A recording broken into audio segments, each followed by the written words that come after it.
예, 오늘도 두 분의 전문가와 함께 사건, 사고 소식 짚어보겠습니다. 네, 오윤성 순천향대 경찰행정학과 교수 박지훈 변호사와 함께하겠습니다. 안녕하십니까? 안녕하세요. 예, 저희가 조금 전에 속보를 통해서 전해드렸습니다마는 청와대의 이병호 전 국정원장이 검찰 조사를 받기 위해 소환이 됐습니다. 네.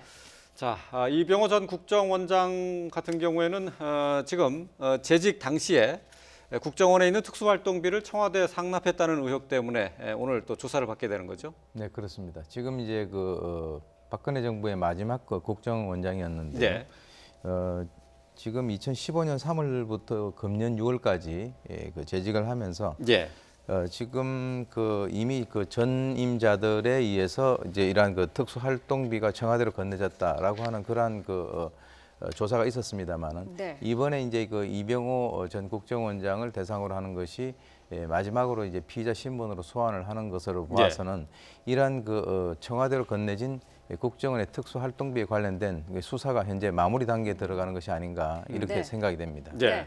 앞서서 저희가 이병호 전 원장이 출석할 때의 그 이야기를 들었습니다마는 자신의 혐의와 관련된 얘기는 전혀 없었고요. 국정원을 강화시켜야 되는데 지금 상황이 그렇지가 못하다는 거에 대해서 안타까운 심경을 드러냈어요. 혐의 얘기는 좀 하기가 어려울 걸로 보입니다. 아마 안봉근, 이재만 전 비서관이 똑같은 사안으로 지금 구속이 된 상황이고요. 박 전 대통령이 지금 공범으로 적시가 돼 있고 이전에 남재준 전 원장 조사를 받았고요. 이병기가 그 다음인데 곧 조사를 받을 겁니다. 원장이 3명인데 3명 다 지금 관리되기 때문에 아마 이 특활비 관련, 특수활동비 관련해서 혐의 사실에 대해서 얘기는 하기는 좀 어려울 걸 보이고 다만 국정원의 지금 현재 이런 분위기를 본인이 아마 반영한 게 아닌가 이렇게 생각이 듭니다. 자, 국정원이 청와대에 특수활동비를 상납한 것은 국정원장이 결정한 것일 테고요. 자, 그렇다면 이 상납의 배경이 뭐고 또 그리고 이 돈이 어떻게 쓰였는지 이 부분을 밝히는 게 검찰의 핵심적인 수사 내용이 아닐까 싶은데요. 네, 그렇습니다. 지금 현재 전반적으로 이 특수활동비가 지금 이제 얘기가 되어지는 것은 지난번부터의 관례였다라고 하는 그런 식으로 이제 얘기가 되고 있는데요. 지금 현재 상태에서는 좌우간 문고리 3인방 비서관들의 입을 통해서 그것이 구체적으로 이제 전해졌고 그것에 대한 어떤 지시가 박 전 대통령의 입을 통해서 이루어졌다라고 하는 것이 이제 현재까지는 밝혀진 내용입니다. 그러다 보니까 결국은 이 수순이 그 3명의 비서관의 입을 통해서 나온 이 국정원 특수활동비라고 하는 것이 결국은 이제 국정원에서 누가 과연 그것을 승인을 했고 또는 지급되는 그 과정에서 보고를 받았는지 여부 결국은 이제 마지막으로 최종적인 어떤 수사의 초점은 박 전 대통령으로 이제 향하게 되는 중간 단계에 있는 것으로 보입니다. 네, 앞서서 조사를 받았던 남재준 전 원장 같은 경우에는 청와대에 요구가 있었다라고는 진술을 했죠. 네, 남재준 전 원장도 진술을 했고요. 이병호 원장 같은 경우도 전 원장 같은 경우도 지금 정확한 게 한 개 드러난 게 있습니다. 여론조사를 위해서 5억 원을 썼다라는 거. 이 부분이 아마 중요한 혐의로 보이고요. 그래서 청와대가 전혀 지시 없이 아니면 교감 없이 국정원에서 했다 그러면 단독범이 되는 거거든요. 오히려 남재준 전 원장의 어떤 해명이 더 설득력이 있는 거고 그게 검찰이 봤을 때는 이해하기가 좋기 때문에 아마 이병호 전 원장 같은 경우도 청와대의 교감 내지 지시 여부를 얘기할 가능성이 아주 높아 보이는 그런 상황입니다.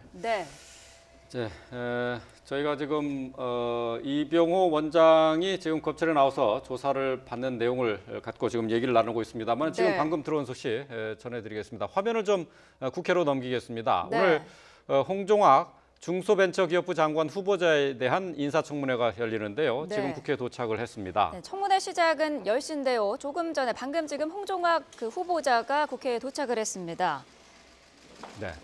자, 홍종학 벤처기업부 장관 후보자 기자들과 만났는데요. 여러 가지 문제에 대해서 청문위원들께 소상히 설명드리고 이해를 구하도록 하겠습니다. 근데 따님 관련해서 재산 자료를 제출 안 했다는 지적이 있는데 여기에 대해서는 어떻게 생각하세요? 저는 최대한 제출을 했다고 생각을 하는데요. 모자란 게 있으면 또 오늘 의원님들과 상의해서 제출하도록 하겠습니다. 서면 질의서를 확인해보면 개인정보를 사유로 약 28건의 자료 제출 거부하셨는데 과거 2015년 이완구 총리 청문회 당시에는 처관은 물론 친인척 자료 다 제출해야 된다. 그렇지 않으면 어떻게 의혹을 검증하겠느냐. 반대로 그렇게 몰아붙이셨잖아요. 그래서 자료 제출 부분에서 내로남불 지적이 나오는데 그 부분은 어떻게 아니 관련 자료를 다 제출하는 게 너무나 당연한 거죠. 위원 지금 하셨던 말씀에도 배치되는 게 많다는 지적은 없으세요?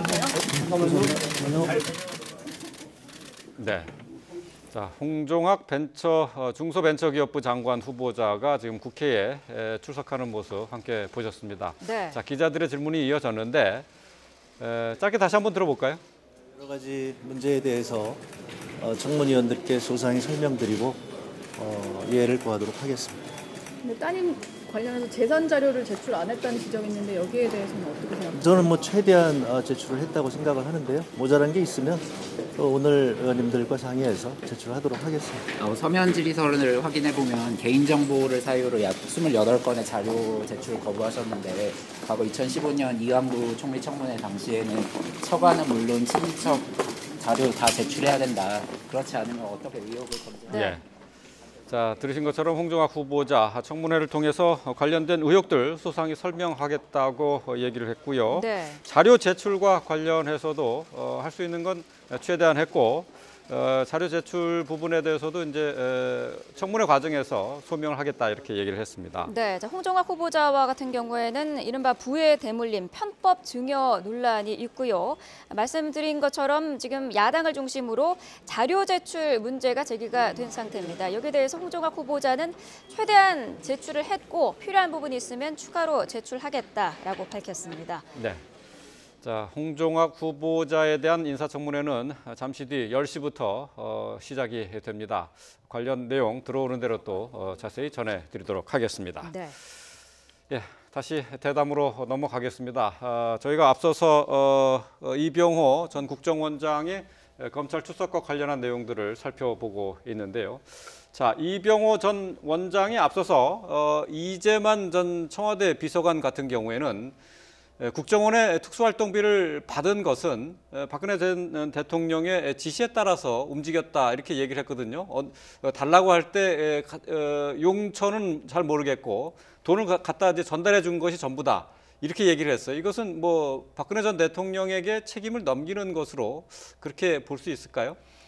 뭐 그렇습니다. 지금 이제 그 전반적으로 이 박근혜 전 대통령의 측근에 있는 여러 사람들이 결국에 어떤 그 본인이 책임져야 될 그럴 상황이 되는 상황에서 그 책임을 박근혜 대통령에게 전 대통령에게 넘기는 그런 것들이 많아 보이는데요. 예. 네. 특히 이번에 이제 그 지금까지는 그 박 전 대통령이 이 돈과 연관되어 있는 그런 것들이 전혀 지금 이제 드러나지 않았는데 이번에 그 문고리 3인방의 그 국정원의 특수활동비와 관련돼서는 본인들이 요구를 할 때마다 그것을 전달했고 예. 또 그 존에 있어서의 여러 가지 어떤 그 용처에 대해서는 알지 못한다라고 함으로써 검찰에게는 또 이러한 부분에 대한 어떤 수사의 그 가능성에 대해서 예. 대단히 그 강하게 이제 피력을 한 그런 상황이거든요. 네. 그렇기 때문에 지금 이제 검찰의 입장에서는 이러한 것과 연관을 해가지고는 이 3명의 비서관의 그 특수활동비와 연관해 가지고 국정원에서 어떤 식으로 나왔는가라고 하는 것과 연관해서 최종적인 어떤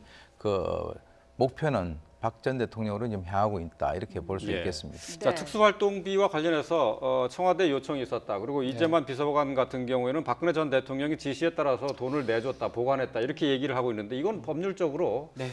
어떤 의미를 갖는 증언입니까? 공범이라는 거예요. 아니면 어쩌면 공범이지만 주된 행동을 했던 사람이 박 전 대통령이라는 뜻으로 봐야 될 것 같고요. 이 사실은 구속영장이나 압수영장 기재가 되어 있습니다. 공모하여, 박 전 대통령 공모하여. 그렇지만 공모라고 했을 때는 거의 동등한 비율에 공모한 게 아니고 주된 행위는 박 전 대통령이 한 거고 네. 전달자라든지 보조 역할을 이재만이라든지 안봉근이 했다라는 그런 뜻으로 봐야 될 것 같고 뭐 이런 상황이면 박 전 대통령이 지금 사면 초과의 상황이 아닌가 생각이 듭니다. 예. 지금 예. 변호사가 국선 변호사가 있는 상황이고요. 사선 변호사 유영하 변호사가 사임을 한 다음에 통로가 지금 없거든요. 예. 지금 재판 중도 중요하지만 앞으로 조사하는 부분하고 법적 대응이 지금 중요한 상황이 될 수가 있고 오히려 40억이면 국고등 손실죄라는 5년 이상의 징역, 무기까지 갈 수 있는 중요한 범죄에 해당할 수 있기 때문에 예. 이 부분에 대해서 좀 대응을 해야 되는데 계속적으로는 변호인 뭐 접견을 거부하고 있고 이런 상황이기 때문에 상당히 조사하는 것도 좀 문제될 거로 생각이 들고 네. 앞으로 재판도 좀 차질이 생기지 않을까 이렇게 보입니다. 좀 다르게 생각을 해보면은 네. 박근혜 전 대통령에게 이렇게 책임을 떠넘긴 것은 박 전 대통령의 그 국정원의 돈을 받아서 썼다는 게 어떤 통치 행위와 관련돼 있는 것이다. 이렇게 주장할 가능성도 있지 않습니까? 이심전심이죠. 이재만 비서관이 저렇게 얘기해서 박 전 대통령이 크게 얘기를 안 한다 그러면 사실은 검찰 수사가 딱 막힐 수도 있습니다. 네. 그냥 뭉뚱그려서 통치 자금으로 썼다고 그렇게 되면 오히려 수사가 진행이 안 될 가능성이 있는 건데요. 그래서 그런 것들 노려서 진술했을 가능성도 배제할 수가 없고요. 다만 예. 박 전 대통령이 그대로 반응을 해주면 다행인데 혹시라도 돌출 행동을 한다든지 무슨 소리 하느냐 너 어디 있었지 않느냐라고 예. 해버리면 예. 완전 달라질 수가 있기 때문에 네. 사실은 지금은 아마 이심점심을 노리고 그런 어떤 얘기를 했을 가능성도 배제할 수가 없습니다. 예. 네. 예. 자, 이병호 전 국정원장은 저희가 보여드린 대로 조금 전에 검찰에 이제 소환이 됐고요. 관련 수사 내용을 좀 살펴봐야 될 것 같습니다.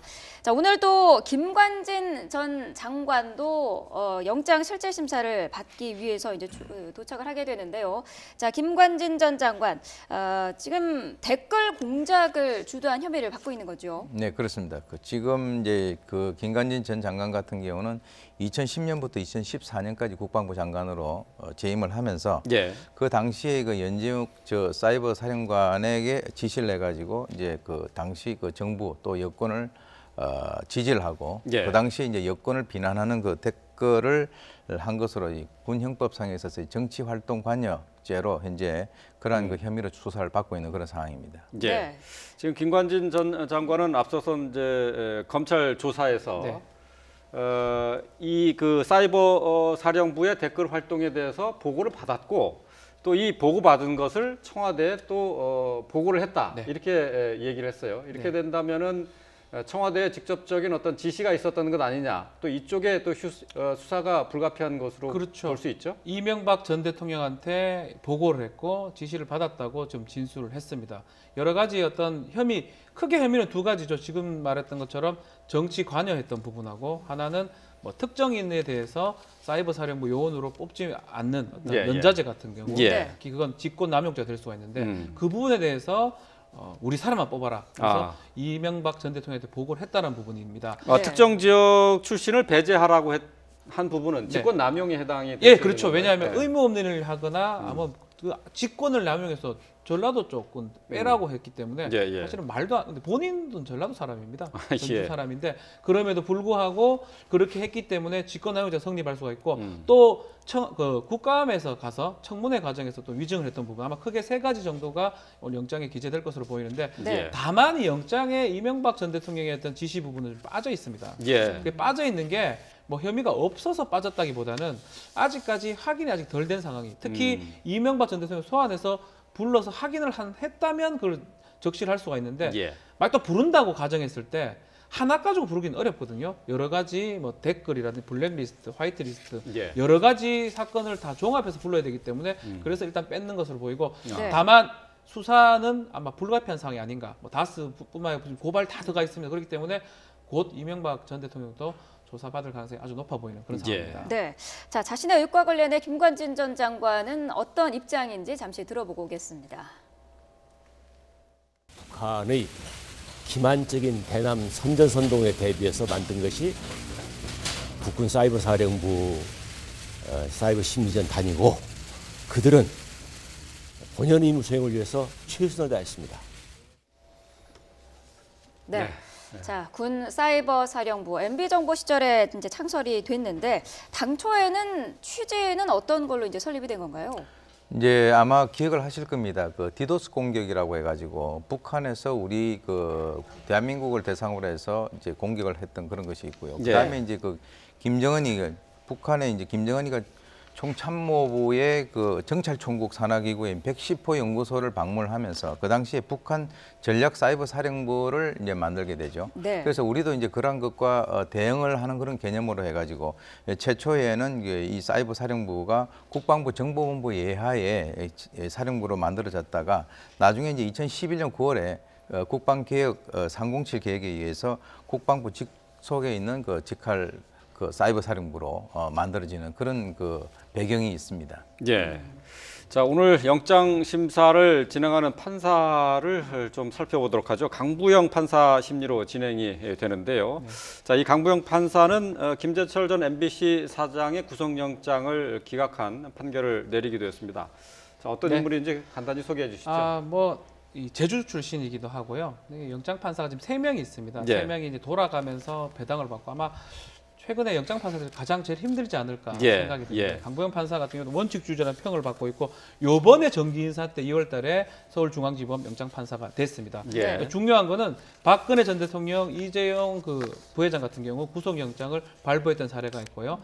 정유라 구속영장을 또 기각한 바가 있습니다. 예. 직전에 김재철 전 사장에 대해서 구속영장을 기각했기 때문에 그래서요 이 강부영 판사 뭐 평을 봤을 때는 원칙대로 한다. 네. 영장을 내야 되면 내야 되고 아니면 아니다라는 막 그런 평을 좀 받고 있고요. 네. 아마 김관진 전 장관도 이 강부영 판사가 원칙대로 아마 발부 아니면 기각을 할 것으로 보입니다. 예. 변호사님이 보시기에는 그렇다면 김관진 전 장관은 원칙대로 보면은 네, 발부가 될 것으로 보시나요? 조금 발부 쪽으로 높아 보이는 게 사실입니다. 뭐 기각될 가능성도 배제할 수 없어요. 이거 네. 말고 예, 더 예. 조사할 이유가 없다 그러면 사실은 구속할 필요가 없는 거거든요. 근데 조사할 가능성이 큰 거고요. 한 가지 얘기했지만 나머지 부분 얘기 안 하신 부분이 많기 때문에 네. 또 범죄 사실도 정치관여죄, 직권남용죄, 위증죄 3개가 있기 때문에 아마 구속 가능성이 조금 더 높지 않을까 저는 그렇게 예측이 됩니다. 네. 영장 발부에서 가장 중요하게 보는 부분 어떤 겁니까? 실무는 그렇습니다. 실제적으로는 이 사람이 실형이 되느냐 안 되느냐를 가장 많이 봐요. 실형 선고 가능성. 집행유예라 그러면 사실은 잡아 넣을 필요가 없는 거잖아요. 예. 징역 1년, 2년이 된다 그러면 범죄 중대성이 크다고 중대성, 보는 거고요. 예. 거기에서 수사를 했을 때 더 나올 수 있느냐도 재판부는 좀 봅니다. 그게 이제 소위 말하는 증거인멸이나 도주 우려라고 보는 거거든요. 그러니까 증거인멸 우려는 아마 이 사람이 더 감추고 있고 더 얘기를 할 게 있다고 가정했을 때 예. 그렇다면 영장이 바로 두 가지죠. 범죄의 중대성, 그게 도주 우려고요. 예. 실형의 가능성, 한 예. 가지는 더 밝힐 게 있는지 아니면 더 쏘기는 있는지 네. 그 두 가지가 합쳐진다면 영장은 발부되는 것입니다. 예. 김관진 전 장관의 영장이 발부가 되면은 이명박 전 대통령에 대한 수사도 좀 더 가능성이 높아지지 않을까요? 아까 이제 그 이병기 저 국정원장, 예. 그 또 이병우 국정원장 이쪽과 거의 비슷한 그런 그 수순이 아닌가라고 예. 봐요. 네. 그래서 이제 최초부터 어떤 그 목적에 달성하는 것이 아니라 중간 단계를 가는 그런 과정이기 때문에 지금 현재 뭐 이번에 이명박 전 대통령과 연관돼 가지고는 그 적시하지는 않았었어요. 그런데 그 왜 적시를 하지 않았냐 그러면 현재 지금 김관진 장관에 있어서 전 장관에 있어서의 그 진술만 있는 그런 상황이기 때문에 정확하게 조사를 하지 않았단 말이죠. 예. 그렇기 때문에 이제 그쪽으로 가는 그 수순에 있다라고 우리가 추정을 하는 것이 합리적이지 않겠느냐 이렇게 보입니다. 네. 예. 자, 김관진 전 장관 이제 조금 뒤에 법원에 출석해서 구속 전 피의자 신문을 받게 되는데요. 들어오게 되면은 저희가 또 화면을 현장을 연결해서 보여드리도록 하겠습니다. 네.